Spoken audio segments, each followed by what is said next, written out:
คันว่าเจอทรงที่มันเปลี่ยนตอนท้ายนี่โคตรอันตรายเนาะได้ว่าอันตรายแม่สุดๆเลยแหละแต่เฮาก็มาเคยเจอเบิ่งนำกัน แล้วอาจารย์เคยเจอแล้ว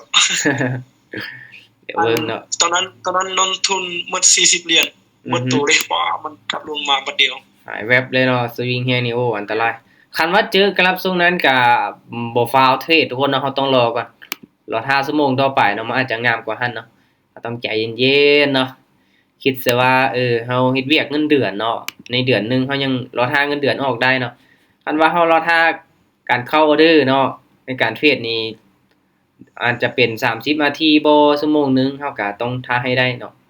มาเดี๋ยวเบิ่งนำกันออเดอร์นี้ก็ว่าจะได้ผลบ่ออเดอร์นี้มันบอกบายเนาะตอนนี้ก็ยังนิ่งอยู่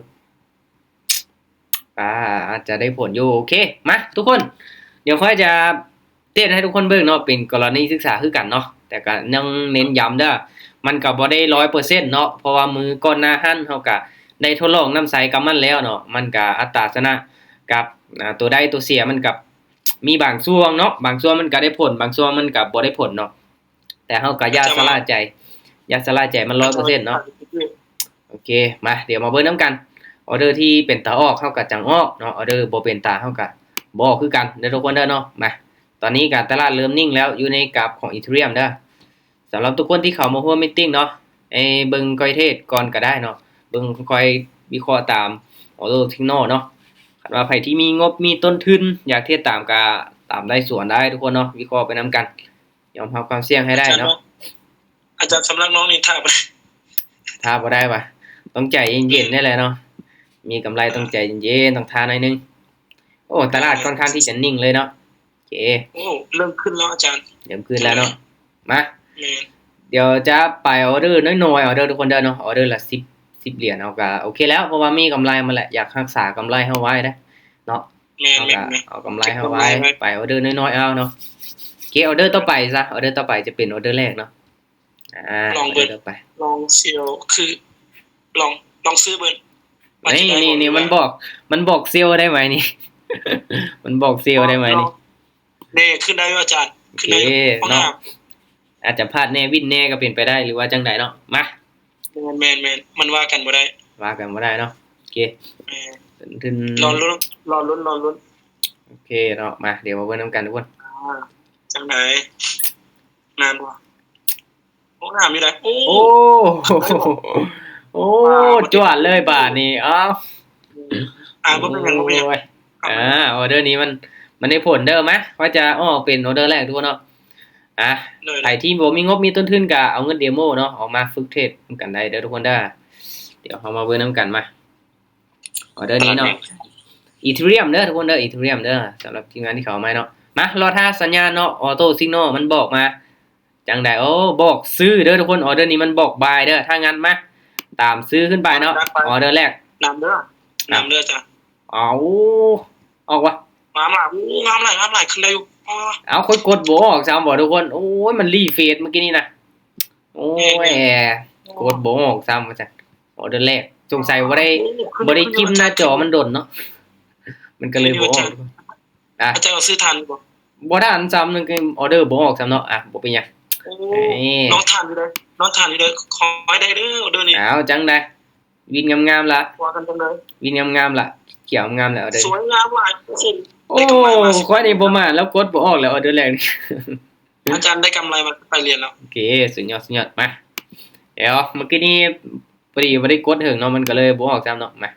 รีเฟรชแป๊บนึงโอเคออเดอร์นี้มาเดี๋ยวเฮามาเบิ่งนำกันสัญญาณ10วิสุดท้ายเนาะจังได๋ซื้อเก่าเด้อจ้ะขายเด้ออเดอร์นี้ขายได้ทุกคนเนาะมาตามในส่วนได้ทุกคนตามในส่วนได้มาออเดอร์นี้ได้ว่าสัญญาณขายมา80-90% ละโอ้งามอาจารย์งามเอาเบิ่งนำกันเนาะมันสิได้ผลจักไหมเอาจัก10ไม่ติดเบิ่งดูเนาะคือสิคักเนาะคันได้10ไม่ติดนี่เนาะมาอาจารย์เมื่อกี้นอนติดหลายไม้ติดโอ้แน่น่ะยอดมาออเดอร์นี้เนาะออเดอร์แรกของพ่อยเนาะในรอบนี้มาเบิ่งนำกันว่าสิรอดหรือว่าสิร่วงนี่เอาลงมาแดงแล้วเนาะตอนนี้โอ้น่าจะวินงามๆแล้วบ่มีปัญหาเลยครับตรงนี้โอเคโอเคเกือบไปแม่นขึ้นไปเขียว1วิสุดท้ายนี่โอ้ใจหายแวบเลยทุกคนเนาะโอเค อาจารย์น้องก็เทศทุกมือแล้วก็น้องก็เลยเริ่มศึกษากันได้นะ แม่นกันว่าเฮาเทศทุกมื้อเทศเป็นประจำละสิเริ่มจับจุดมันได้แล้วเนาะเก็บกรรมความรู้เก็บกรรมประสบการณ์ไปออเดอร์นี้ทุกคนเนาะโอเคค่อยจะผ่านก่อนเด้อทุกคนเด้อผ่านก่อนเนาะไผที่กล้าออกนี่ออกไปทุกคนเนาะมันบอกเซลล์ได้เนาะเพราะว่าบ่ได้ออกไปติดๆกันเดี๋ยวรอกันโอเค อาจารย์ผ่านคือกันนะ เดี๋ยวมาเบิ่งนำกันออเดอร์นี้กันค่อนข้างที่จะเสี่ยงอยู่น้อยนึงเนาะมันยังบ่ค่อยคักปานใดหันนะเนาะบ่ค่อยคักปานใดแต่มีโอกาสอยู่เนาะมาลุ้นนำกันสิตามมันทุกไหมก็ได้ทุกคนเนาะ แต่ว่าอาจารย์มันมีโอกาสลงก่อนจ้ะ แม่นมีโอกาส ขึ้นบ่ได้ จังว่าเนาะคันว่าให้อินดิเคเตอร์ตัวนี้ก็ยังบ่ชัดเจนเด้อโอ้วินเด้อทุกคนเด้อเนาะมันวินเด้อ มีผู้ใดซื้อได้ดีใจนำเด้อ วิน โอเคดีใจ มันลงแดดเมื่อกี้นี้เนาะมาออเดอร์นี้ทุกคนเราทัดสัญญาณนี่เนาะอีเทเรียมเด้อเดี๋ยวเบิ่งนำกันออเดอร์นี้มันจะตรงใจค่อยบ่เดี๋ยวเบิ่งนำกัน โอ้งาม ออเดอร์นี้ ได้บอก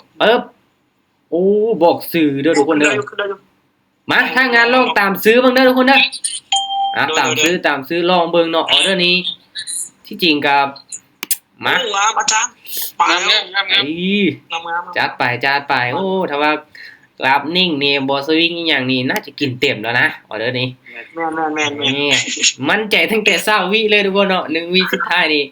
ไปทั้งอื่นนี่ยุ่งเลยเนาะมา แม่น เดี๋ยวเอามาเบิ่งนำกัน กินต้มนี่ก่อน กินสิบ่ได้กินต้มมีละไหมนี่เฮ้ยนี่ไปก่อนลูก3 2 1 1เรียบร้อย โอ้ยเนาะเกือบไม่กันใจปิดๆเดี๋ยวมันลงมาเนาะเดือด โอ้อาจารย์3ไม้ติดๆแล้วอาจารย์ โอ้สุดยอดแม่น 3ไม้ติด แต่ว่าเขาถามมันทุกไม้นี่ทรงนี้ได้ผลทุกคนเนาะมาทรงได้ผลก็หีบกอบโกยทุกคนเนาะมาจัดไปทรงมันบ่ได้ผลอีกเรื่อง อาจารย์เขาสามารถเปิดของขวัญได้ในประมาณ 5ไม้เนาะโอเคออเดอร์นี้ขายเด้อทุกคนเด้อขายเด้อสัญญาณบอกขายมาตามขายเนาะคันอยากเปิดกล้องของขวัญนี่ เขาสามารถเปิดของขวัญได้ในประมาณมื้อละครับอ่ะ แม่นมื้อละเทื่อเนาะโอ้ทุกคนออเดอร์นี้มันคือขึ้นสูงแท้ ลงได้ โอ้ยออเดอร์นี้นี่คิดว่าสิลงมาภาคตัวจังได๋ คือเมื่อกี้บ่บนตัวขึ้นเอา มันขึ้นไปยอกตี้ไหมนี่ปอตัวขึ้นไปสูงเนี่ย ขึ้นลงมา โอ้โหทะลุหน้าจอเลย โอ้ไม้นี้บ่ได้ผลทุกคนเปอร์เซ็นต์ก็ได้กัน ค่อยระบบมักอันตอนมันเป็นเทรนขาขึ้นแล้วมันบอกให้เฮาขายนี่เนาะบ่ค่อยถูกใจปานใดโอเค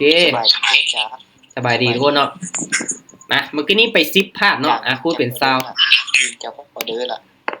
น่าจะไปประมาณ 2-3 ไม้แล้วทุกคนเนาะออเดอร์นี้ตามซื้อเด้อทุกคนเด้อตามซื้อเด้อมาลองตามออโต้ซิกนอลไปเดี๋ยวเบิ่งก่อนเนาะว่าออก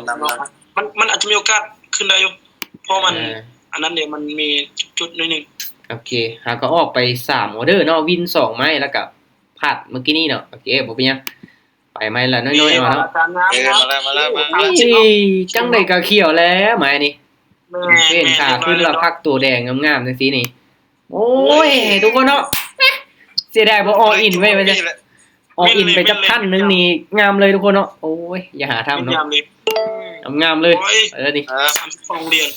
โอเคเบาๆทุกคนเนาะมาไปกันต่ออาจจะพลาดแน่วินแน่กับบ่เป็นหยัง อาจารย์เริ่มจะฮอด100เหรียญแล้วนี่ โอ้สุดยอด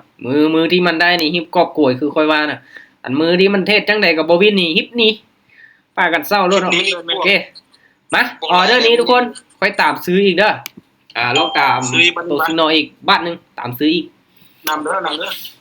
งซื้ออีกมันจังไดขึ้นแล้วดีใจนะขึ้นนิดนึง โอ้จังใดออเดอร์นี้ว่าบ่ได้อาจารย์เฮงขายเข้ามาแทรกเนาะ1-2จังหวะละมาเดี๋ยวเบิ่งนำกันคิดว่ายังเป็นแนวโน้มขาขึ้นเนาะ มันขึ้นได้โอ้ขึ้นได้บ่ทุกคนขึ้นได้บ่มันลงมายอกที่ไหนนี่โอ้ยเนาะ บ่ได้ละ บ่ได้ละออเดอร์นี้โอเคกราฟมันก็เริ่มเป็นไซด์เวย์อยู่ทุกคนเนาะเป็นทรงไซด์เวย์เด้อาจจะขึ้นแน่ลงแน่นี่แหละ เคฝากเงินเนาะมาอันว่าสิตามมันทุกไม้นี่ก็กันบางช่วงที่มันวินแบบติดกันนี่ก็งามทุกคนเนาะช่วงที่วินแน่พลาดแน่ก็บ่มีหยังฝากเงินเนาะออเดอร์นี้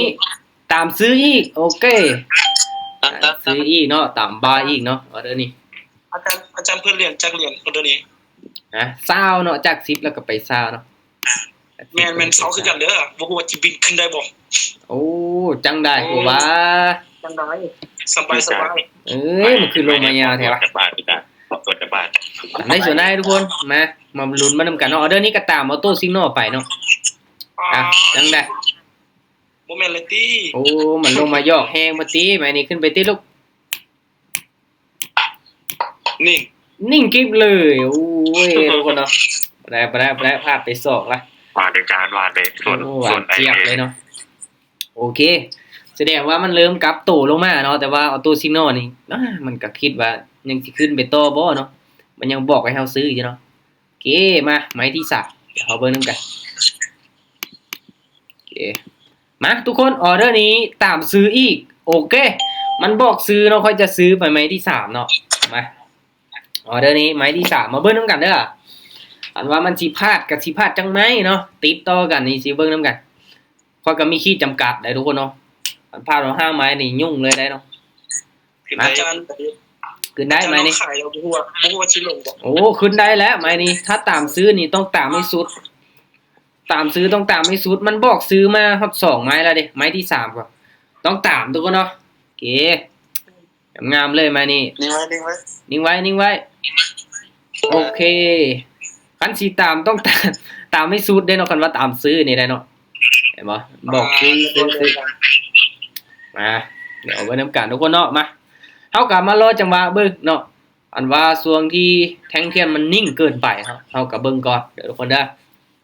กลับมาเดิน10เหรียญคือเก่า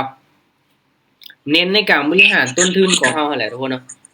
ออเดอร์นี้มันบอกบายเนาะค่อยจะผ่านก่อนเด้อทุกคนเด้อ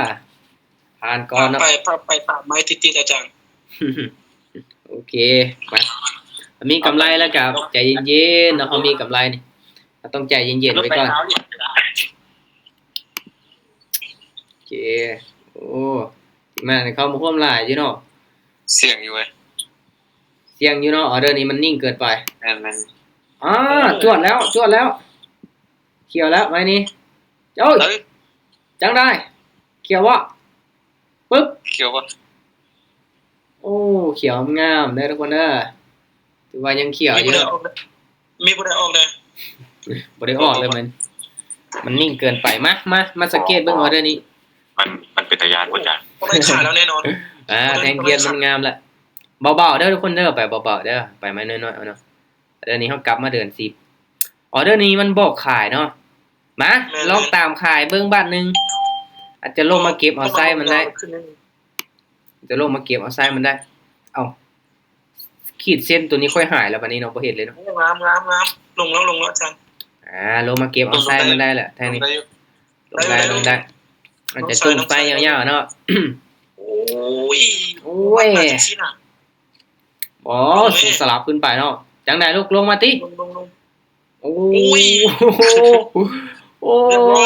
มันบ่ได้ปลดที่หมายนี่โอ้ขึ้นไปแฮงนะลูกออเดอร์นี้บ่ได้ทุกคนเนาะที่จริงแล้วมันเฮาเบิ่งนี่เฮาเบิ่งทั้ง2นี่เป็นการดีเด้อทุกคนเมื่อกี้นี้ BTC นี่มันบอกซื้อเนาะแต่ว่า Ethereum บอกขายเนาะโอเคอาจารย์น้องขอพอซ้ำนี้กันนะวันนี้หมดตัวแล้วเอาวดไว้แหละบริหารดีๆเนาะอันออกเทอละ10ไปเรียนเลยมันโอเคออเดอร์นี้ผ่านก่อนนะทุกคนเด้อเน้นในการบริหารต้นทุนของเฮานี่แหละหลักๆเนาะเพราะว่าเฮามีงบกับไปไม้ละน้อยๆเอาก่อนไม้ละ 2-3 เหรียญก็ว่ากันไปคันว่าไม้ใดที่บ่มั่นใจเด้อทุกคนเด้อมาออเดอร์นี้มันบอกเซลล์เนาะแต่ว่าเดี๋ยวรอเบิ่งก่อนเนาะว่ามันสิเป็นไปได้บ่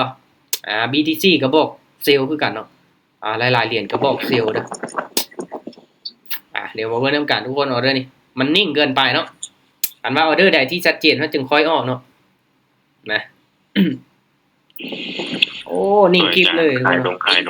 วินอยู่ว่ะครับBTC เมื่อกี้นี่ขายวิน BTC ลงมาแดงใช่เนาะแต่ว่าอีเธเรียมยังนิ่งอยู่ทุกคนเนาะอีเธเรียมยังนิ่งอยู่มาใจเย็นๆทุกคนลงมาแดงเนาะแทงนี้ BTC บอกบายเนาะอีเธเรียมเด้ขายเด้อทุกคนเด้อมาถ้างั้นตามขายเด้อออเดอร์นี้มันส่วนกันอีกแล้วเนาะมาออเดอร์นี้ลองตามออโต้ซิกนอลเนาะเปอร์เซ็นต์88 87 90ออเดอร์นี้มาเบิ่งนำกันทุกคนเนาะว่ามันสิลงมาได้บ่มันอาจจะบ่วินติดกันเนาะทรงนี้เนาะอาจจะวินเนพัดนี่เนาะอาจจะบ่ได้วินติดกันลงบ่ได้นี่หมดเลยโอ้ต้องได้แล้วล่ะไม้นี้ต้องได้แล้วล่ะในว่าจุดปรับตัวของเทรนขาลงก็ว่าได้อินดิเคเตอร์เริ่มตัดลงมาแล้วทุกคนจังไหนก็แดงนะไม้นี้โอเคงามก็ตัดมักปีไปขายแล้วเนาะบ่ว่าทุกคนเนาะไปไหมเบาๆเอาทุกคนไปไหมน้อยๆเอาเนาะ10 เหรียญ20 เหรียญก็ค่อยเดินสงสัยเว่เด้อาจารย์สะดวกทักส่วนตัวบ่โอเคตอนนี้วะเราทาแป๊บหนึ่งเดี๋ยวจบมีตติ้งก่อนโอเคมาออเดอร์นี้เอาผ่านก่อนทุกคนเนาะใจเย็นๆออเดอร์นี้โอ้มันบอกซื้อเด้อทุกคนเด้อไผกล้าตามเนาะเข้าออเดอร์ตามมันได้เนาะออเดอร์นี้มันบอกซื้อเนาะแต่เบิ้งส่งนี่ก็มาเดี๋ยวมาลุ้นเหมือนกันอาจจะเป็นทรงไซเว่เด้อทุกคนเด้อทรงไซเว่เนาะทรงที่มันได้ผลเนาะก่อนหน้านี้นี่ลองส่วนก่อนจานส่วนก่อนร้านก่อนเอาส่วนกันนะโอเคทรงงามนี่ได้ผลอยู่เนาะทรงงามทรงย้อนหลังเนาะโอ้ออเดอร์นี้ค่อยคิดว่าไซเว่นี่สลับหลายกว่านะเนาะก็เลยบ่กล้าซื้อขึ้นไปได้ออเดอร์นี้วินจานวินบ่โอเคมาวินขายเนาะยอดเป็นไปได้ก็เฮาก็บางช่วงเนาะวิเคราะห์ไปนำมันหั่นแหละเป็นการดีเนาะเดี๋ยวเบิ่งนำกันองค์ประกอบหลายๆอย่างทุกคนเนาะประกอบการตัดสินใจโอเคกลับมาเดิน10เนาะออเดอร์นี้มาเดี๋ยวเบิ่งนำกันออเดอร์นี้มันบอกเซลล์เนาะโอเคทุกคนผ่านก่อนเด้อมันแท่งเกี้ยนน้อยเกินไปเนาะเป็นเขียวแบบน้อยนึงเนาะโอ้ขึ้นไปตอนท้ายแต่ออเดอร์นี้มันบอกเซลล์เด้อทุกคนเด้อมีไผกล้าออกบ่เนาะหรือว่าไผที่เบิ่ง BTC ก็บ่ฮู้ว่ามันได้ผลบ่เนาะ BTC นี่ทุกคนมันบอกบายเนาะมันบอกบายเนาะโอ้ BTC นิ่งเลยเนาะไปไม้1 เหรียญลองมั้งเอาเบิ่งนำกันเนาะอีเทเรียมบ่มีโอกาสเป็นไปได้เนาะโอ้สลับลงมางามเลยทุกคนงามเลยไม้นี้หวานเลยจ้ะโอ้หวานเจี๊ยบเลยแหละเป็นแนวโน้มขาลงแน่เนาะปรับตัวลงมางามเลยหวานเจี๊ยบเลยนี่โอเคยังบ่ทันได้ออกไปทุกคนมาเดี๋ยวเบิ่งนำกันออเดอร์นี้ตอนนี้มันก็เป็นสลับอยู่เนาะเป็นสลับลงมาเนาะออเดอร์นี้มาเบิ่งนำกันว่ามันสิจังได๋ออเดอร์นี้มันบอกบายเด้อทุกคนเด้อมาลองตามเด้อตามซื้อลองเบิ่งออเดอร์นี้จัดไปมาเดี๋ยวมาลุ้นมานำกันทุกคนอาจจะเป็นไซด์เวย์สลับแต่ว่ามันบอกบายเนาะตามซื้อเลยออเดอร์นี้อาจจะงามๆก็เป็นไปได้นะนี่สวยละออเดอร์นี้ตีลังกาวินแล้วมาตามนั่งซื้อวินกับบ่พอใจเนาะเอาแบบตีลังกาวินเลยออเดอร์นี้โอ้ยสุดยอดทุกคนเนาะตีลังกาวินเลยดีจานอย่างน้อยนี่ตีลังกาลงมา1 วิสุดท้ายนี่ข้อหักเลยทุกคนเนาะโอ้ยปิดตาเนาะชุบเลยนะจ๊ะโอเควินงามๆคือตอนนั้นขึ้นไป10 แมตช์แต่ลงมา1 วินะสวยๆมานี่งามเลยจ้ะโอ้จันทิพรเข้ามาเนาะมาเดี๋ยวเบิ่งนำกันค่อยเอาทุนมา2 เหรียญจ้ะมากำไรจักเหรียญละเอาทุนมา2 เหรียญได้ตอนนี้10 ปลายเดือนแล้วมาโอ้สุดยอด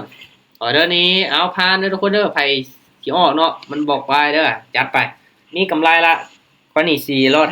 5ไม้ที่มั่นใจได้ก็จะออกไปเนาะออเดอร์นี้มันบอกบายทุกคนเนาะใจเย็นผ่านก่อนไม้นึง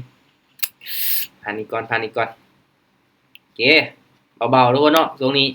มาเดี๋ยวเฮาเบิ่งนำกันคันว่าเป็นลงอีกละคันว่าเป็นแนวโน้มคันว่าเป็นแนวโน้มขาลงนี่มันบอกบายนี่ค่อยบ่มักที่จะตามปานใดเนาะคันว่าบ่แท้ๆนี่ได้ให้บอกออเดอร์นี้มันลงมาแดงนะบ่แต่ว่าบ่ได้ตามมาทุกคนสุดยอดโอเคมา เดี๋ยวมาเบิ่งนํกันออเดอร์นี้ยังพอมีเวลาอยู่เนาะเฮาเปิดประมาณ40เนาะ40นาทีโอเคมาเบิ่งนํกันเด้อออเดอร์นี้ปึ๊บโอเคมันบอกเซลล์เนาะมาออเดอร์นี้ขายเด้อทุกคนเด้อตามเซลล์เด้อมาตามขายลงมาเนาะเบิ่งนํกันออเดอร์นี้ตามเด้อโอเคจัดไปมาลุ้นมานํกันเนาะอาจจะเป็นน้องๆขาลงจังซี่ก็เป็นตาตามขายอยู่เนาะสลับขึ้นมาเป็นเขียวจังซี่มั้ย การใดลงใดการลงใดมาลุ้นมาเชียร์นํกันทุกคนมาลุ้นมาเชียร์นํกัน ขึ้นได้ มันขึ้นไปย่อซึ่งมันยังนิ่งอยู่ตอนนี้มันยังนิ่งยังเสมออยู่เนาะหรือว่าจะปิดเขียวน้อยๆเอาลงมาจังได๋จวดทำมั้ยจวดมันก็เติมลงมาจาน ปึ๊บ ลง โอ้โหขึ้นไปเขียว เป็นวิว โอ้ยเป็นเขียวน้อยๆทุกคนเนาะกระเทือนแล้วก็พอลงมาซะเนาะโอ้ยโอเคมาเอาเดี๋ยวนี้พลาดไปทุกคนเอาพลาดไปโอ้เก็บบ่เป็นหยังเดี๋ยวเบิ่งนำกันเนาะนี่ยังนิ่งอยู่เนาะมาเอาเดี๋ยวนี้จังได๋ปึ๊บโอเคตามขายอีกมาไม้นี้ต้องลงได้แล้วล่ะไม้นี้ตามขายเด้อทุกคนเด้อเนาะบอกมา ตามไอ้นี่คูณเงิน 95% ละมาลุ้นมานํกัน ตามคุณเงินไว้ท่า คุณเงินไว้ท่าเลยเนาะโอ้ยังได้กระแดงแล้วนะค่อยละบ่มักอีหลีเนาะมันเป็นแท่งที่น้อยๆนิ่งๆจังซี่นี่บ่ถึกใจปานใดเว้ยมาจังได๋ลูกแดงยาวๆกระจักสันล่ะบ่ ลงมาแล้วสวยงาม จานอยากเอาเอ็นจาก100เหรียญนะให้มันลงไปจาก100แมตช์นี่นะแม่นล่ะยอดเลยเนาะ มักเสียงก็มีได้ดอก นี่ ว่าเลยจานว่าเลย ยอดโอเคไปกันต่อทุกคนเนาะไปกันต่อมื้อนี้นี่โอกาสเฮามาละมื้อนี้เนาะต้องกอบโกย มันมีลงมาเดียวเลยจาน เบิ่งนำกันแล้วนี่สวิงแฮงน้อยนึงโอ้มันบอกบายทุกคนออเดอร์นี้ผ่านก่อนทุกคนเนาะออเดอร์นี้บ่กล้าส่วนเว้ยเบิ่งกันเด้อ บ่กล้าคือกันจาน ใครกล้าออกอ่ะลองตามลองเบิ่งเนาะว่าจังได๋เดี๋ยวโน้มขาลงทีเนาะแม่นแห่งขามาหลายลีเนาะเบิ่งจากแท่งเทียนมีโอกาสลงมาต่อได้อยู่เนาะแต่ว่ามันบอกบายเนาะสำหรับออโต้ซิงเนาะมาลุ้นไปพร้อมกันออเดอร์ที่เป็นตามกับตามทุกคนเนาะออเดอร์นี้มีไผกล้าส่วนบ่มาลุ้นเบิ่งโอ้น่าจะปิดแดงแล้วเบิ่งทรงนี่นั่นน่ะโอเคดีละเอาก็บ่ได้ตามทุกไม้เนาะ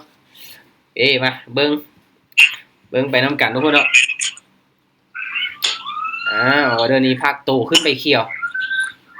เบอร์ตอนท้ายเนาะมาออเดอร์นี้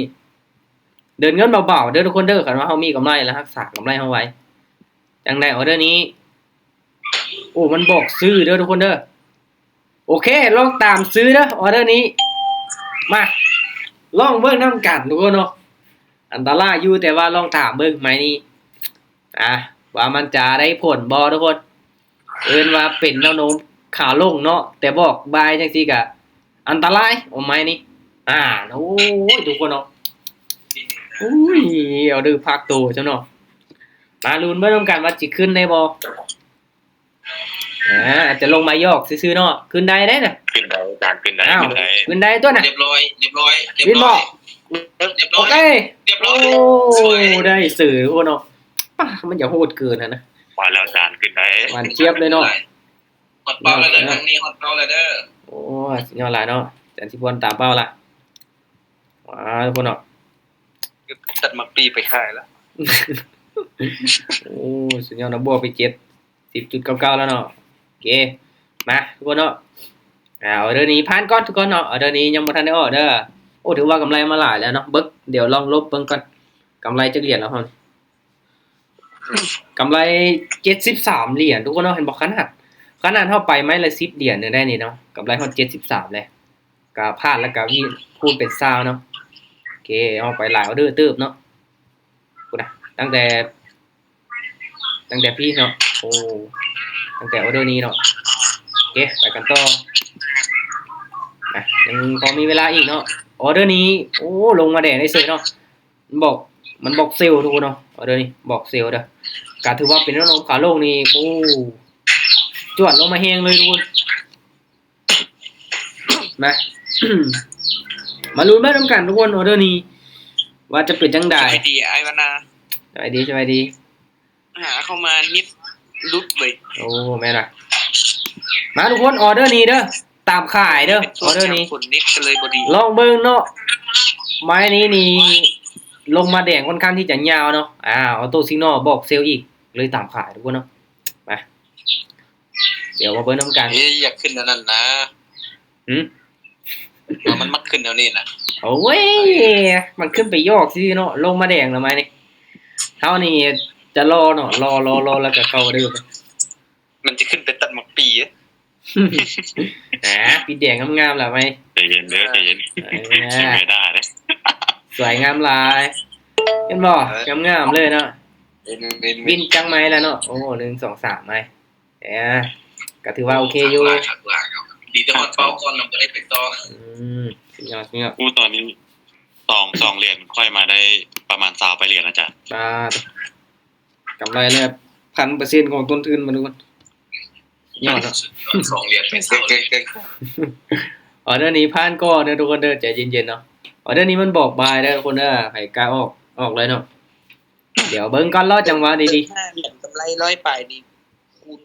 1,000% ของกำไร ๆถือว่าหลายเนาะนักเทรดเมืองลาวนี่บ่ธรรมดากำไรแบบหลักพัน%ของต้นทุนเนาะ หวานเจี๊ยบเลยอาจารย์ ได้เลยไอ้ ว่า ขายลงนี่นะค่อย โอ้หวานเจี๊ยบเลยเนาะออเดอร์นี้ แต่นักเทศเมืองลาวนี่แหละเติม5 เหรียญยังได้เลยลงมา แม่นสุดยอดเลย ลงมา สวย ออเดอร์นี้ สวยแล้ว เอาบ่ได้ออกทุกคนเนาะลงมาแดกเนาะมันบอกบายไปเมื่อกี้นี่อาจจะพลาดในวินเน่แต่มาออเดอร์นี้ไปกันต่ออีกผมพอมีเวลาคันว่าพลาดในวินเน่เท่ากับเดือดคูณเงินเอาเนาะจาก10ไป20เนี่ยคันว่าเฮาเน้นในการบ เป ริ ลี่ยน หาร พอแล้วอาจารย์ โอเคมาออเดอร์นี้ พอ ออเดอร์นี้ขายเด้อทุกคนเดินมาคอยตามมาเนาะขายออเดอร์นี้บอกขาย ขอพานกันจ้า โอเคมันนิ่งเนาะขึ้นไปตอน5อีกมาลุ้นมาเริ่มกันอาจจะเป็นทรงไซเวย์จังซี่มาลุ้นมาเริ่มกันทุกคนจังได้นิ่งกิฟเสียเนาะนิ่งกิฟเสีย ได้อยู่อาจารย์ ลงมา ได้อยู่จังไหนกระแดงนะไหมนี่นี่ ได้นะ สวย ไม่ งาม ได้ลงอยู่แล้วนะ บินงามๆไม่แหละ ลง นี่ ไหน ลงมา ลงไหน ลงมาแล้วตอนท้ายเนาะ สวย สวยเนาะอันนี้ก็อาจจะพันเนวินเน่แต่ว่าโอเคอยู่เด้อทุกคนเด้อ น้อยขนาดเนาะลงเท่าขี้เล็บมือเลย มันขอเพียงแต่มันเป็นแดง โม เนาะ กล้าไปนะอาจารย์มันเป็นไอ้แท่ง GB ขนาดอาจารย์ โอ้เดี๋ยวมาเบิ้ลน้ำกันออเดอร์นี้มาเดี๋ยวเราจะลองออกไปอีกบ้านหนึงออกไปตามมันก่อนเนาะพอมีเวลาออเดอร์นี้บอกขายเนาะตามขายอีกมาออเดอร์นี้ลองตามมันอีกมาลุ้นมันน้ำกันทุกคนเนาะเวลายังเหลืออีกประมาณ5 นาทีเนาะเขาจะไปทุกๆออเดอร์เลย ขายอาจารย์ขายมันลงงามอยู่ งามๆเลยแหละออเดอร์นี้เป็นโน้มขาลงโน้มเป็นเทิร์นขาลงนี่ตามขายงามๆเลยสวยงามโอ้ทุกคนเนาะงามๆเลยออเดอร์นี้กินเต็มแล้วกินเต็มโอ้มื้อนี้นี่ถือว่าออโต้ซิกนอลนี่บ้าของแท้แล้วทุกคนเนาะของแท้เลยแหละมื้อนี้งามๆลูกออเดอร์นี้จังได อย่าได้ โอ้ยเฮ็ดเป็นตาย่านแน่เนาะจวดขึ้นไปนึงวิสุดท้ายนี่บ้าโอ้ การหายใจเลยนะเมื่อกี้นี่นะ การหายใจไว้ท่าเลยเนาะวินมาฮอด5ไม่ติดแล้วเนาะแต่ว่าบ่ได้ออกทุกๆออเดอร์ติดต่อกันเนาะก็เลยบ่ได้เปิดกล้องเข้าไปโอเคบ่เป็นหยังมาออเดอร์นี้ไปอีกดูออเดอร์นี้มันบอกเซลล์อีกทุกคนเนาะมาตามอีกมาลุ้นมานํกัน เมื่อกี้เปิดของขวัญได้แต่1 เหรียญ มากล้องของขวัญ5ออเดอร์ติดต่อกันวะหรือว่ากล้องตัวใดบ่ว่ามันคือก ล่อง ให้ ข น้ อง อย ขวัญได้1 เหรียญพอได้อเมซอนจอกนึง โอ้ 1 เหรียญนั่นได้เมื่อกี้ แม่นว่าค่อยเปิดไปเนาะตอนก่อนหน้านี้ได้9จุดปลายเนาะเปิดไปแล้วเนาะ เมื่อกี้มันวิ่นมา8ใหม่ ว่ะโอ้ แม่น มันกล้องปริมาณการเทศมากว่ะเฮ้ยจังแดกออเดอร์นี้แดงบ่ลูกอ้าวโอ้ขึ้นไป1วิจุดถ่ายโอ้ยทุกคนเนาะ เกือบแล้วเกือบแล้วเกือบเกือบสิวินแบบ6ไม่ติดแล้วเมื่อกี้นี่เนาะได้แต่5ไม้จังมาอีกจังน้อยทุกคนลายยังเหลืออีก3นาทีปั๊มเงินรักษากำไรไว้เด้อทุกคนเด้อเฮามีกำไรแล้วพยายามรักษากำไรของเฮาไว้เนาะสบายดี อะไรก็ตามเขาเลยกัน ออเดอร์นี้ขายเด้อทุกคนเด้อสบายดีทีมงานที่เขาไม่เนาะขายเด้อทุกคนลองตามมันไปอีกเนาะตามขายอีกไหมนี่หรือว่ามันสิปรับโตหรือบ่ฮะ จะเอาอินเนอร์มัด แม่นได้กันว่าเฮาบ่รักษากำไรไว้แล้วอินเมิร์ดนี่ยุ่งอีกได้ทุกคนเนาะเฮ็ดไปเฮ็ดมา 2-3 ชั่วโมงเนาะบ่มีกำไร อี ซ้ํ เลียนเดียวนี้ได้อยู่เนาะ แม่น อาจารย์น้องคิดลบอาจารย์คิดลบสาวเลียนตอนนี้ อ้าวบ่ว่าคือติดลบละ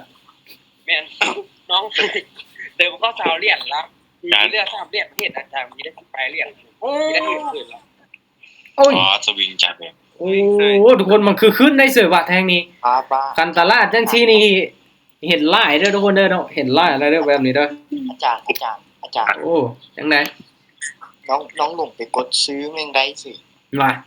ก็ทุกคนมันขึ้นไปได้เสือก็คิดว่าสิปิดแดงแล้วนะเมื่อกี้นี้เนาะ ขอพักก่อนจานขอเก็บไอ้กำไรไปกัน โอเคทุกคนเนาะก็ยังเหลืออีกเวลาก็ยังเหลือบ่หลายเนาะคนป้อมันขึ้นไปได้เสือเนาะออเดอร์นี้ค่อยบ่ได้ออกทุก มื้ ค อน นั้น เนาะ ค่อยเติม10เหรียญแล้วเทศได้30เหรียญแล้วลงไปกดออินเลยเทศนำโทรศัพท์บนลึงอ่ะนะลงไปกดถึกมือถึกออิน เบิดเลย หมดเลย โอ้โอเคทุกคนเนาะเฮาก็ น้องมือเศร้า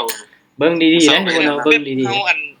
บนลึงเทศนำโทรศัพท์เฮาเคยเทศแต่นำคอมน่ะมื้อนั้นไปลิ้นละลองเติมอยู่ประพันแล้วลิ้นนำโทรศัพท์พัดอันลงไปกด ๆหายแวบเลยเนาะโอเคมา บ่แม่นดังตึ้งได้ดังตืดบึ้น โอเคทุกคนเนาะโอ้มันพลาดไป2ออเดอร์ส่งท้ายนี่ทุกคนเห็นแล้วเนาะ1วิสุดท้ายเนาะแต่ว่าแท่งเทียนมันเปลี่ยนตอน1วิสุดท้ายนี่มันก็พลาดเด้อทุกคนเด้ออันตรายเนาะโอ้กราฟโซนี้ออโต้ซิกนอล V2 ดูว่ามาดีแล้วนะทรงนี้มาดีแล้วทุกคนเนาะอัตราชนะสูงอยู่เนาะ ออโต้ซิกนอล V2 เอาเงินน้อยแลกเอากันยังบ่ได้ ยังเนาะยังแรกก็บ่ได้ตัวนี้โอเคมาทุกคนเนาะก็จะไปอีกแอนวินอีกจากไม้นึงแล้วก็พักซะเนาะรักษากำไรเฮาไว้เนาะรักษากำไรเฮาไว้เด้อนี่สำคัญสุดไปอีกจากไม้นึงเนาะเวลาก็พอดีเลยโอเคมาเดี๋ยวเบิ่งนำกัน การว่าเทรดโดนเกินไปเนาะอันตรายทุกคนเนาะกราฟทุกช่วงสวิงจังซี่นี่เอามาเทรดช่วงกราฟสวิงนี่อันตรายเกมมาออเดอร์นี้ทุกคนเฮามาสังเกตเบิ่งออเดอร์เฮาเนาะเป็นตะอ้อเฮาก็จัดเลยว่าเอากำไรไปเนาะกำไรรอบนี้ก็หลายเติบแล้วลบจากต้นทุนเนาะเดี๋ยวเบิ่งก่อนวินอีกไหมนึงกี่ไรเนาะ เดี๋ยวเบิ่งนำกันทุกคนออเดอร์นี้ออเดอร์นี้มันบอกบายเด้อทุกคนเด้อโอเคออเดอร์นี้ตามซื้อเด้อทุกคนตามซื้อเด้อทันบ่โอเคมาลุ้นเริ่มกันออเดอร์นี้มีโอกาสสลับขึ้นไปเนาะเบิ่งจากแท่งเทียนแดงที่มันลงมาห่างๆกันจังซี่นี่มีโอกาสสลับขึ้นไปเขียวได้เนาะออเดอร์นี้เอามาลุ้นมันนำกันเนาะโอ้เปอร์เซ็นต์นี่95 96ผู้ได้เนาะมาเดี๋ยวเฮามาลุ้นมันนำกันว่ามันสิได้บ่ตอนนี้โอ้ลงมาแดงอยู่เนาะเอาโอ้ ไปคนละทางแล้วไหมนี่จังได้โอ้ทุกคนเนาะบ่ได้เนาะออเดอร์นี้พลาดไปเนาะถือว่าถามขายลงมานี่งามเนาะแต่ว่าออเดอร์นี้บ่ได้ทุกคนเนาะยังบ่ได้เด้อเอาเลยพลาดไป3ไม้แล้วได้นี่ทุกคนมาพลาดช่วงท้ายนี่บ่เอาไว้เนาะมาเดี๋ยวเบิ่งนำกันเนาะออเดอร์นี้ปรับเงินเนาะโอ้ต้องไป80ละทุกคนนะเบิ่งเอาเด้อเนาะเอาเด้อเบาก็ได้เนาะออเดอร์นี้มาไปจะตามซื้ออีกบ้านหนึ่งนะเก้ตามออโต้ เล่นไหมนี่ อ๋ออินเลยวะนี่หาทำในทุกคนออกมาความรุนเหมือนกันเนาะกะเดินเงินเซฟเนาะ ขออีก1เหรียญ อ๋ออีก1เหรียญวะโอ้อันตรายอยู่เด้อทุกคนเนาะเรียกลงขาลงจังซี่แต่ว่าก็เบิ่งนำกันอีหยังก็เกิดขึ้นได้เนาะขนาด2ออเดอร์ก่อนหน้าหั่นนี่มันยังขึ้นได้เฉยเนาะออเดอร์นี้ก็ขึ้นได้นะจังได๋ก็เขียวนะไหมนี่คนเบิ่งรถเนาะตีลังกาวินเลยแหละเอาออเดอร์นี้งามๆสวยปริ้งสวยงามหลายเด้อเนาะปิดจ็อบ โอ้ อ๋ออิน1เหรียญได้2เหรียญอาจารย์ โอเคเพราะกาบวกมานี่บวกมา100กับ7เหรียญเด้อเพราะว่าต้นทุน 1,931 เนาะตอนนี้ขึ้นมาฮอด 2,000 กับ38เหรียญแสดงว่าบวกมา100กับ7เหรียญเนาะขนาดไปไม้ละ10เหรียญนะทุกคนเนาะถือว่างามๆเลยแหละตรงนี้โอเคทุกคนเนาะถือว่าได้ผลเนาะออโต้ซิกนอลสำหรับมื้อนี้นี่โอ้งามๆเลยทุกคนเนาะเป็นทรงที่เฮาก็โกยเอางามๆเลยแหละเป็นจังได๋ทุกคน กรณีไฟออกบ่ เริ่มกินนี่มีไผออกอ่ะมันบอกใบ ซื้อบ่หัน ชื่อ โอ้ยังไปต่ออยู่ว่ะทุกคนเอ้าจัดไปโอ้น่าจะวิ่งงามๆแล้วเรื่องนี้ บ่า ไม่ติดลงมาก่อน โอ้แม่น ถ่ายเตาเลย มันจะเสียตอนคันว่าแท่งเทียนมันสวิงเนาะ1 วิ 2 วิสุดท้ายเนี่ยมันจะเสียทุกคนเนาะพลาดไปคันว่ามันบ่สวิงนี่งามเลยถือว่าวิ่งงามๆเลยแหละทุกคนโอ้สุดยอดโอเคทุกคนสำหรับรอบนี้นี่เฮาเทคโปรฟิตไว้ก่อนเนาะได้ว่ากำไร3เป้าทุกคนเนาะอาจจะงามๆอยู่เนาะพลาดแน่วินแน่ก็บ่เป็นหยังแต่ว่ายังพอมีกำไรอยู่โอเคทุกคนอาจจะมีมิทติ้งต่อไปเนาะสำหรับการเข้าเบิ่งตามออโต้ซิกนอลทุกคนเนาะก็มีอยู่เนาะโมงต่อไปก็มีเยอะเนาะโอเคแต่ละโมงก็ให้ทุกคนเข้าไปเบิ่งมือที่มันได้ผลเนาะตลาดมันโอเคงามมันก็สุดยอดเลยแหละทุกคนเนาะบวกมา4เหรียญเนาะโอ้สุดยอดโอ้จากสิพรบวกหลายขนาดเนาะ ติดลบ2เหรียญสำคัญ เอาติดลบ2เหรียญ ไป ซะบัด มาติดลบซะ อันนี้แหละทุกคนกันว่าเฮามีกำไรเนาะกันว่าเฮาสิเทศไปต่อนี่ไปไม่น้อยๆเอาเนาะพยายามรักษากำไรไว้ เอ้ยลงมาได้สวย โอ้สวยเป็นจังไดบวกอยู่วะ บวก บวกอยู่เนาะโอเคโอ้กำไรมา300 ได้ทิศกับ เทียบปันไปปันมานี่ ได้ทิศกับ อืม ได้กำไร ดีแล้วเนาะพยายามรักษาต้นทุนเฮาไว้กำไรก็มีโอกาสที่จะ